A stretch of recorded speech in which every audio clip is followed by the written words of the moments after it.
I'm Yousef El Bagoury. I'm a senior naval architect at CSL, and I'm the technical lead for CSL's biofuel program. Shipping is moving to decarbonise. We appreciate the current situation with climate change. Despite the fact that ships are very efficient, we still use large volumes of fuel. Typically, these have been fossil-based fuels, and so there's a pollution aspect. By decarbonisation, we're trying to get away from that sort of one-way street of taking fossil fuel from the ground and releasing it to the atmosphere. So the challenge is really to keep moving the cargoes that we need to move, because over 90% of what we trade at some point is on a ship. Say like their target is, by 2050, it's a 50% reduction in total greenhouse gas output from shipping. We will have the same number of ships, if not more, by 2050, just to increases in trade, population growth, things like that. So we have to move more while polluting less.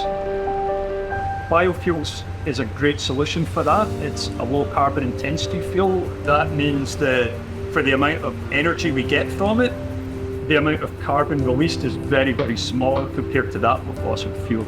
So the biofuel allows us to meet these environmental targets, in many cases actually surpass them.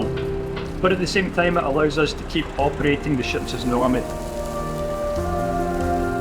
CSL's biofuel is essentially a waste product from the soybean industry.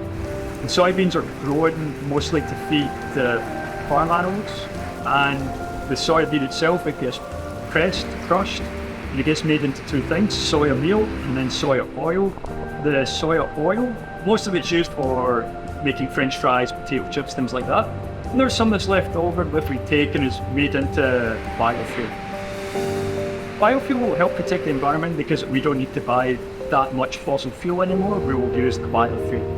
And by doing so, the carbon associated with that fuel would remain in the ground. I think generally for the broader shipping industry, biofuels presents a really great option for decarbonisation at minimum change for the industry.